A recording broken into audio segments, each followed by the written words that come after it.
વખત આવી ગયો છે એક થવાનો, અને એ સમાજ માટે દેશ માટે વાત આવે ત્યારે રહોડામાં નહીં. ગામનું રહોડું હોય ત્યાં થવું જરૂરી, ઘરના રહોડામાં નહીં. એમ એકચ્યુઅલી અમારે તો અમારો છોકરો હમણાં બીકોમ થયો છે. મને વળી એક જગ્યાએ વાત નીકળી, મને કોકે કીધું કે બીકોમ થયો છે ભાઈ, કે તો એના પત્ની કે એ અભણ માણસ છે ગઢવી, એને બીકોમમાં ખબર ના પડે કે આપણો છોકરો બીકોમ થયો એટલે શું, એમ સમજાવો. મને પૂછ્યું બીકોમ એટલે શું? મેં કીધું બીકોમ એટલે એક કોમમાંથી બીજી કોમમાં જાય અને બીકોમ કહેવાય કીધું. હું ઈ એક થવાની વાત નથી કરતો પાછી, પણ એક હતા ને આપણા ગામડા સાહેબ, હિન્દુ મુસ્લિમ કોઈ પણ હોય એક થઈને રહેતા હતા. ખબર નહોતી આ તો ક્યાંથી વાવાઝોડા આવ્યા છે એ મને નથી ખબર પડતી. આ એટલા માટે આ પણ કહેવાનો અર્થ મારો એ છે કે જેને ધર્મ માટે દેશ માટે સાહેબ શું આ દેશના યુવાનો આજ પણ તમે કલ્પના તો કરો. હવે હું તો એમ કહું છું, તમને જો દેશદાજ જ હોય, તમારે પડકારા જ કરવા હોય, તમે તમને સુરવીર જ માનતા હોય, એમાં હું આવું આપણે બધાય તો હવે એક થઈને હજારો નહીં લાખો કરોડો ભારતીયોને ભેળું થઈને નારા લગાડવાની જરૂર છે. ગમે એ સરકાર હોય, હું જાહેરમાં કહું, કરોડો ભારતીયોને નારા લગાડો અને શું મોટા મોટા સંમેલનો કરો. શું જોઈએ છે તો અમારા માટે અમારે કાંઈ નથી જોતું, પણ કાશ્મીરમાંથી 370 હટાવો, 35 હટાવો એટલું જ અમારે જોઈએ છે, બીજું કાંઈ જોતું નથી. યુવાનોને કોકની પૂછો તો ખબર પડે, થપાટું મારે પાછળથી લાફા મારે એના પાછા પહાઈ જતો એના યુવાનો એને કાઢતા હોય. સાહેબ એની જનેતાઓને સો સલામો છે આ દેશના યુવાનોને કે એટલું સહન કરે. વર્લ્ડની માલિકો કોઈ આવા યુવાનો નથી. તો કોઈ પણ દેશ, કોઈ દુનિયાના કોઈ દેશની આર્મી હોય એને પૂછી લેજો, સહન કરે એના આર્મી સામે કોઈથી આંગળી નો ચીંધાય છે. કોઈ પણ દેશની આર્મી હોય એના સ્થાનિક નાગરિકથી આમ સામે આંગળી નો સીધાય. હામો મળે એટલે સલામ કરીને આમ સાઈડ દઈ દેવી પડે. અને આપણે ટ્રેનોમાં ક્યાંક જોવાનો બાથરૂમ, ટ્રેનના બાથરૂમની પાસે તૂટ્યું વળીને પડ્યા હોય અને આપણે ક્યાંક ફાંદા ઊંચા કરીને પગ ભરાવીને બાકડે ઘરડ પડ્યા હોય, પાછા કે દેશ માટે કંઈક કરવું છે, શાંતિ રાખે, એમ ન થાય. એને પૂછો તો ખબર પડે. વાતું કરવી, વાતું હેલી શું હાવ કરવી, ઉડાડી દો બસ, બીજું ઉડાડી દો. ખીચડી ખાવી છે ઉડાડી જરૂર દેવું પડે. એ તો સેના કરી શકે, એની તાકાત છે. એ યુવાનો જે ઝઝુમી રહ્યા છે આજ. એટલે કહેવાનો અર્થ મારો એ છે કે હું તમે એને ચાહીને પ્રેમ કરીને તોય ઘણું છે. હું તમે એટલા ચાહી, હું તો એમ કહું કે સરકારને એવું કંઈક કરવું જોઈએ. અમુક ગરીબી રેખાથી નીચેના જે કોઈ હોય એને નહીં કદાચ, પણ અમુક ટકા ખબર પડે કે આ સદર ત્યાંથી લઈને ઉપર ટોચ સુધીના બધાના ખાતામાંથી ડાયરેક્ટ કપાવવા જોઈએ. અને દેશના માટે સેનામાં ભરતી યુવાન થાય. 3 પાંખ આપણી સેનાની છે, એમાંથી કોઈ વાયુ દળ હોય તો ભલે, જળનું દળ હોય તો ભલે, ધરતીનું દળ હોય તોય ભલે, એમાં સેનામાં ભરતી યુવાન થાય આ દેશનું, કે કોઈ દીકરી ભરતી. હવે તો એ જરૂર છે. સુભાષચંદ્ર બોઝે આજ નહીં મિત્રો, આજથી વર્ષો પહેલા સાહેબ આ તો આપણે અમુક વસ્તુ ભૂલી જઈએ છીએ. મહાત્મા ગાંધીને સો સલામો છે. એ તો કદાચ ગાંધીને પૂરા આપણે સમજી ન શકતા હોય એટલે કે ગાંધી આમ કર્યું તેમ કર્યું, એણે કર્યું જ છે બહુ. જેવું નથી તો અંગ્રેજોને પૂછો ખબર પડે ગાંધી શું છે. આંખથી આંખ મેળવીને વાતું નહોતા કરી શકતા એ મહાત્મા ગાંધી. પણ એક વાત પાકી છે કે મહાત્મા ગાંધીને જે સમજી શક્યા છે એટલા સુભાષચંદ્ર બોઝને હું તમે સમજી નથી શક્યા એટલે એને યાદ નથી કરતા. સાહેબ એ વાત એ પાકી છે.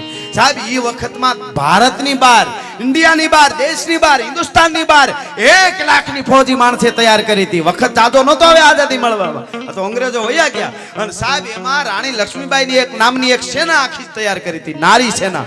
સાહેબ આજે આપણે હજી વાતો કરી છે કે હવે ધીરે ધીરે ભરતી થવા માંડી. નામ એ તેથી સુભાષચંદ્ર બોઝને ખબર હતી કે મારા દેશની દીકરી પણ ધારે કરી શકે, હથિયાર ઉઠાવી શકે. એ તેથી એને સેના કરી હતી તૈયાર. 1 લાખની સેના તો ભારત બહાર તૈયાર કરી હતી માણસે. અને ખાબકવાની તૈયારી હતી ને એમાં વળી હું થયું ને ક્યાં ગયા એ હજી આપણને ખબર નથી કે શું કરે ને ક્યાં છે એમ. અને તો એના ફોટા કરતા વધારે ફોટા અમુકના છે એ મને નડે છે કોર્ટમાં નિહાળ્યુંમાં.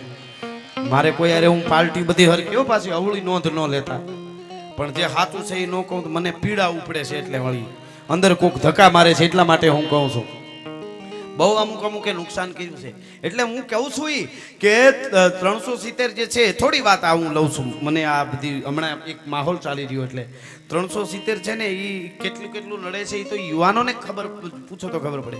અનાજ કાશ્મીરમાં જાય ને તો કિલે 1 રૂપિયો તો ત્યાં ટેક્સ લેવાય છે. ઈ સરકારનો, જમ્મુ કાશ્મીર સરકાર 1 રૂપિયો કોઈ પણ વસ્તુ થાય 1 કિલે 1 રૂપિયો ટેક્સ.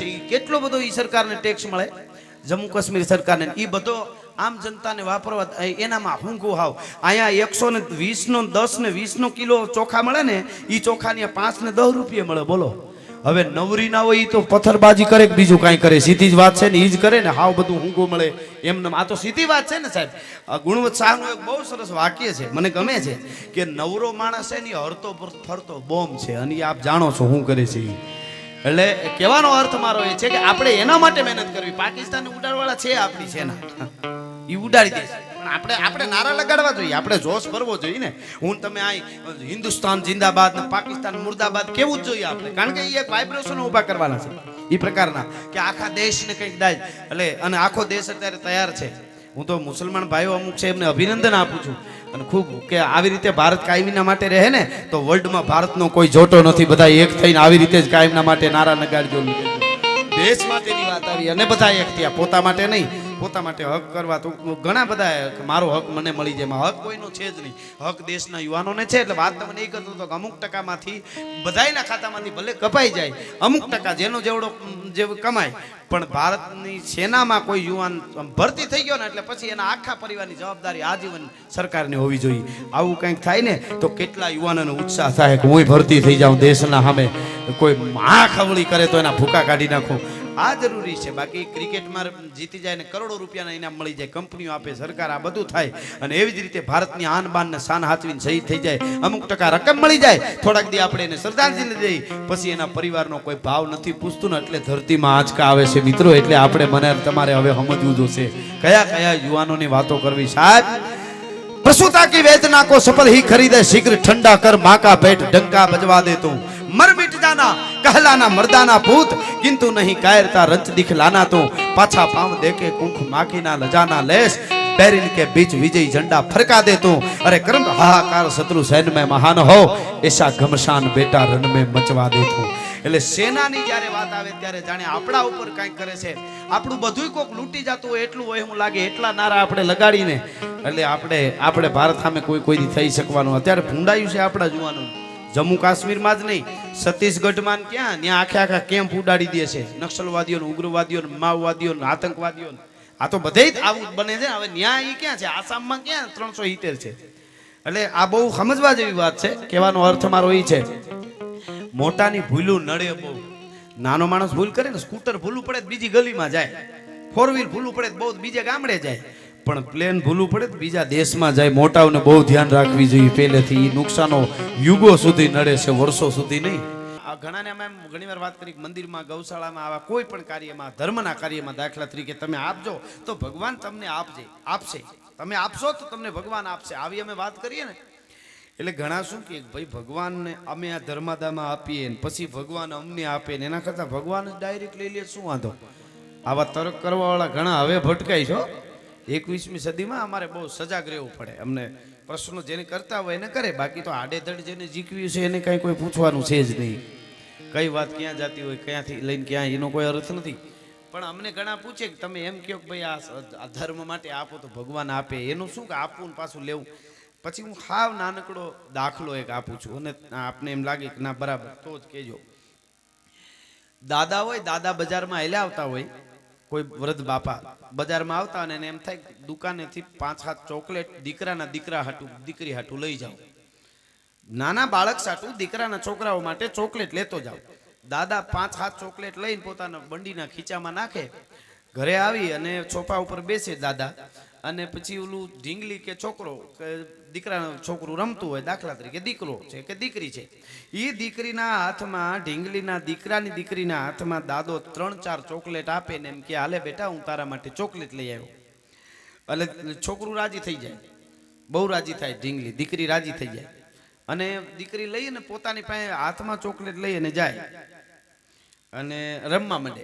એકાદી ચોકલેટ ખાય, બીજી કોઈ ખીચું હોય તો ખીચામાં નાખે અને રમવા માંડે. બરાબર, અડધી કલાક પછી, સાવ નાની વાત છે પણ સમજો તો મજા આવે એવી છે, અડધી કલાક પછી દાદા તો સોફે બેઠા બેઠા ટીવી જોતા હોય, એ દીકરી જે છે, ઢીંગલી જે છે, એ ત્યાંથી ઊભી થાય અને પોતાની પાસે જે ચોકલેટ દાદા લઈ આવ્યો હોય એમાંથી એક ચોકલેટ લઈ અને પાછી દાદાને ખોળામાં પાસે જઈને એમ કે દાદા આલ્યો ચોકલેટ ખાવી, તમારા માટે લઈ આવી છે. ઢીંગલી એમ કે, અને ઈ ચોકલેટ દાદાને જે મીઠી લાગે ને એ કદાચ અમૃત પીવડાવો તો મીઠું ન લાગે, એ વાત પાકી છે. હવે ચોકલેટ લઈ આવ્યું છે કોણ? ચોકલેટ કોણ લઈ આવ્યું છે? દાદા જ લઈ આવ્યા, દાદાએ જ આપી છે. પણ પાછી એનું બાળક જે દાદાને આપે ને એની જે મજા આવે એમ આ સંપત્તિ આ બધું મને તમને ભગવાન ને માતાજી આપે છે, પણ ચોકલેટ રૂપે આવી રીતે જે પાછું તમે દેવા જાઓ ને ભગવાનને વાલા લાગો છો ને એટલા માટે આ દેવાની બધી વાતો છે કે આ તારી સંપત્તિ છે તને આપી છે ને એની જે એને મજા આવે છે એટલે આપવાની વાત આવે છે. આપવું એ આપણે ત્યાં પરંપરા છે. અમને ઘણા પ્રશ્નો બહુ કરે, ત્યારે તો 21મી સદી છે, અમારે સાચી વાત કરવી જોઈએ. પણ મને એક જણે એવું પૂછેલું મને કે એકચ્યુઅલી ગઢવી આ માતાજી ને ભગવાન આ બધું હશે એમ? સાચી હારો પ્રશ્ન કરે ને તો જવાબ દેવાની મજા બહુ આવે, પણ અમુક એવા ઊભા વાહડા છે કે જેને પોતાને કાંઈ ખબર ન હોય ને સવાલ કરે. બોલો મને કે આ ભગવાન ને માતાજી ને આ બધું હશે? હું તો ઘૂમરી ખાઈ ગયો. પણ હવે એને એમ કહું મને ખબર નથી એમ ન કહેવાય. હોય તો એમ કે મને એકચ્યુઅલી વાતો કરે પણ જવાબ ના આપી શક્યા, એની ઈ તૈયારી હોય. મને કે ભગવાન ને માતાજી આ બધા હશે? એટલે મેં એને કીધું તારું નામ શું? મને કે મારું નામ આ છે. અહીં નામ નથી દેતો. મારું નામ કે આ. મેં કીધું તારા પપ્પાનું નામ તો કે આ, એના બાપાનું નામ તો કે આ, એના બાપાનું નામ તો કે આ, એના બાપાનું નામ તો કે આ. મેં કીધું આ બધા હશે? મને કે ઈ તો હોય ને. મેં કીધું તો આ હોય, આવા સવાલ કરતો નહીં કોઈ દી. ભીડ્યા આવે છે વેવલા.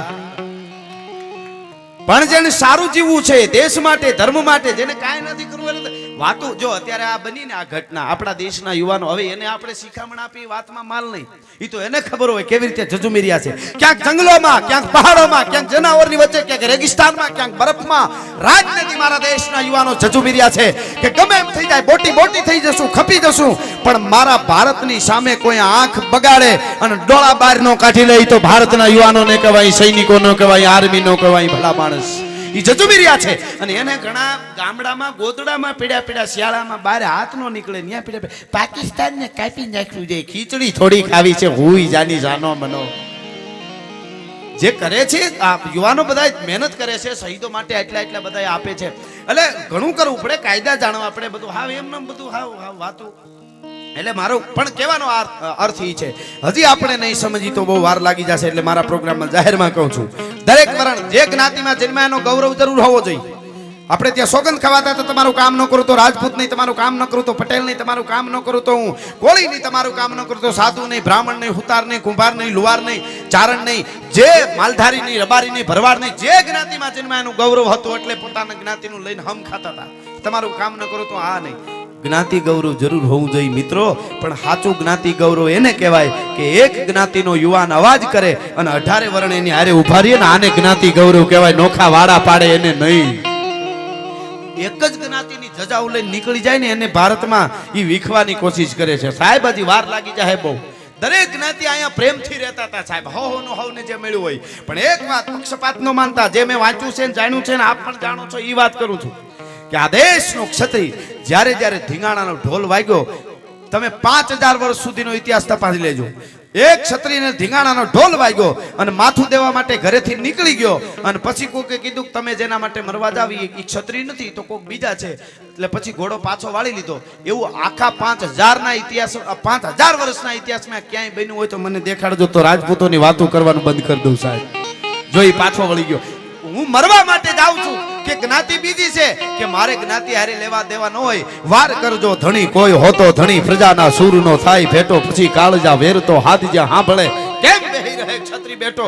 એટલા માટે અમે ગીતો ગાઈએ છીએ. અમે જ્ઞાતિવાદના વાડા કરે એના ગીત ગાયા જ નથી, નકર તાલુકા જિલ્લા બધા અમારા જ હોત. પણ સારું કામ કોઈ પણ કરે. હું ઘણીવાર એક વાત કરું છું, મને આજે યાદી થાય સાહેબ અહીંયાથી કે જેદી હજી 1 સદી પૂરી નથી થઈ અને દાદા સોમનાથની વંદના કરવા જેદી એક મહાપુરુષ આવ્યો, હું આને યાદ કરું. આ તો આપણે એમ થાય કોઈના હાથમાં ને ઓલું થાય એટલે અમે કેમ બોલું. બાકી સાહેબ એક વાત આપને હું ખાસ હાથી કહી સાહેબ, કોઈ હું પાર્ટીનો માણસ નથી. મારા માટે કોંગ્રેસે સારી જ હોય તો જ એને મત આપતા હોય ને, ભાજપે સારી જ હોય તો જ એને મત આપતા હોય ને. મારા માટે પાર્ટીઓ બધી સાહિત્યકાર તરીકે આવ્યા પછી પાર્ટી માટે આપણે ન હોય. આપણે તો સારી દિશા યુવાનોને બતાવી છે, સાચી દિશા પાછી સાચો કેળો એના માટે મળ્યા. પણ એક તમને કહી દઉં કે જેથી દેશ આઝાદ થયો અને જેથી વલ્લભભાઈ પટેલે આપણી સેનાને છૂટી મૂકી અને લાહોરને કબજે કરી અને એમાં કાંઈ જાજી વાર નહોતી, તેથી આપણા વડીલ, હવે બીજું તો હું તો મારા માટે બધા હરકા વધારે શું કહું, પણ ઈ લાંબી ટોપી વાળા ત્યાંથી જો જાહેરાત રેડિયોમાં જઈને ન કરી દીધી હોત કે હવે સંયુક્ત રાષ્ટ્ર બધું કરશે ને તમે પાછા વળી જાઓ, તો લાહોર સુધી ભારતના હિમાળા વલ્લભભાઈએ નાખી દીધા હોત. એ તો મારે અહીંથી કહેવું જ પડે, સાચું ન કહું તો મને પાપ લાગે. સેનાને હુકમ આપી દીધો હતો સાહેબ. જો મારા માટે હું કોઈ પાર્ટીનો નથી ભાઈ, કોંગ્રેસમાં ઘણા હારા મિત્રો છે એવું નથી, ભાજપમાં ઘણા હારા છે, પણ મારે સાચું તો કેવું જોઈએ કે નહીં, એટલા માટે હું આ વાત કરી રહ્યો છું ને. જેને સાચું સાહેબ કોર્ટનું સાહેબ આ બળવંતસિંહ બાખાસર સાહેબ, તમે કલ્પના તો કરો, ખાય સિંહ ઘાસના 1000 दिन भूखे मरे चातक पियना वारी सर शरीक तान को मारतन उगे न पसीम ब्रह्मना भ्रमित होके हर छोड़े ने हरि ध्यान को ऐसे ही प्रताप राणा तजे नहीं मान को. एम आने पण आ याद करવો પડે રાજપૂત ને સાહેબ. એનામાંથી એટલા મર્ડર કેસ હોય, એટલા ગુના દાખલ થયા હોય, કદાચ એને સરકારી સોપડે એને ડાકુ કહેતા હશે, પણ આમ જનતા માટે તો એ ભગવાન થઈને ઉભો રહેતો હતો સાહેબ. સાંચોરના મેળાની માલિકો રહી, સિંધના હિમાડા વટીને લૂંટારા આવતા હોય ને, એ બળવંતસિંહ બાકાસરનો ઊંટ ફરતો હોય તો કોઈની ત્રેવડ નથી કે મેળાની બેનું દીકરી હામી કોઈ આંખ ઉગાડીને ઊંચું જોઈ શકે સાહેબ. તો આને કેમ યાદ ન કરી? એમ જ્ઞાતિ માટે અમારે બધાય હરખા સારું કરે અને અમે બિરદાવી સાહેબ. અને એટલે એના અમે ગીતો ગાયા છીએ આજ પણ. હા, એટલે કહેવાનો અર્થ મારો ઈ છે કે એક મહાપુરુષ આવ્યો દાદા સોમનાથની વંદના કરવા માટે. 1 સદી નથી થઈ હજી, અને સોમનાથનું મંદિર તૂટેલું પડેલું, 2 હાથ જોડી અને આમ ભગવાન સોમનાથને પગે લાગીને માણસ પાછો વળ્યો, પણ અંદર ભડકો બળતો હતો. હું એને બહુ આમ પ્રેમથી યાદ કરું છું. અંદર ભડકો બળતો હતો એ માણસને. પાછો વળ્યો તો દરિયાના પાણી એમ કહેતા હોય એવું લાગ્યું કે હે ભલા માણસ, દુનિયા તને લોહ પુરુષ કહે છે, લોખંડી પુરુષ કહે છે, અને તું સોમનાથનું મંદિર તૂટેલું પડ્યું તો તું લોખંડી પુરુષ કહેવાનો? આવું જાણે દરિયો કેતો એવું લાગ્યું, વીળુમાં ખળો અવાજમાં, અને વળ્યો પાછો ભાઈ. હવજ ડગલા દિયમ નવ ગય અંદર રઘુવંશ મણિંગ અને રાજ ગલાન સમાન શડાપ શડાપ શડાપ રેતીમાં ડગલા માંડી દરિયાના ખારા પાણીમાંથી આમ અંજળી ભરી માણસે તેથી કેમ યાદ ન કરી એને. અને આમ પાણી લઈને પ્રતિજ્ઞા કરી હતી સોમનાથના દરિયા કાંઠે, હે વિધર્મીઓ, હે વિદેશથી આવેલાઓ, તમે અમારા ધર્મને તોડવાની ગમે એટલી કોશિશ કરો, પણ એક દિવસ આ સોમનાથ મંદિરને પૂર્ણ રીતે ઊભું કરી અને માથે ધજા નો ફરકાવું તો હું સરદાર વલ્લભભાઈ પટેલ નહીં, અમારી પ્રતિજ્ઞા છે ભલા માણસ. અને એને કરી બતાવ્યું ને એટલે એને અમે યાદ કરી. કોઈને કોઈથી માનવું જ નહીં કે અમે આ એકના વખાણ કરી છે, પણ ક્ષત્રિયોના તો એટલા ઉજળા ઇતિહાસ પડ્યા છે કે ઉપરા ઉપર પુસ્તક ખડકતા જાવ તો સ્વર્ગમાં ફૂગવાની નિહાળી થઈ જાય તો વધે.